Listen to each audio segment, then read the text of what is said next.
आज एक बड़ी खूबसूरत तहरीर नज़र से गुजरी। इस जहां विच की नहीं हुंदा।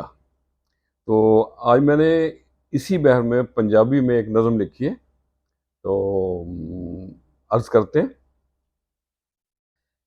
इस जहां विच की नहीं हुंदा, सजना बाजों जी नहीं हुंदा।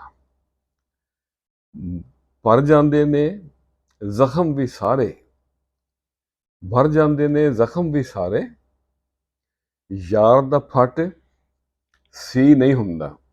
इस जहां विच की नहीं हुंदा।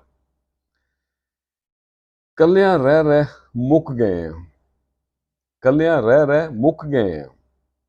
चाह दा कप भी पी नहीं हुंदा। इस जहां विच की नहीं हुंदा। और अगला शेर है, फराक दी अग विच सीना सड़दा, फराक दी अग विच सीना सड़दा। दुख हिजर दा पी नहीं हुंदा। सजना बाजों जी नहीं हुंदा। और अगला शेर है, अपनी इज्जत अपने हथ विच, अपनी इज्जत अपने हथ विच। हर किसे नू जी नहीं हुंदा। इस जहां विच की नहीं हुंदा। ਮਿਹਨਤ ਬਿਨਾ ਇੱਥੇ ਬੀਬਾ, ਮਿਹਨਤ ਬਿਨਾ ਇੱਥੇ ਬੀਬਾ, ਦੱਸਦਾ ਕਦੀ ਵੀ ਨਹੀਂ ਹੁੰਦਾ। ਦਰ ਖੁੱਲਾ ਰੱਖ ਆਵੇਗਾ ਉਹ, ਦਰ ਖੁੱਲਾ ਰੱਖ ਆਵੇਗਾ ਉਹ।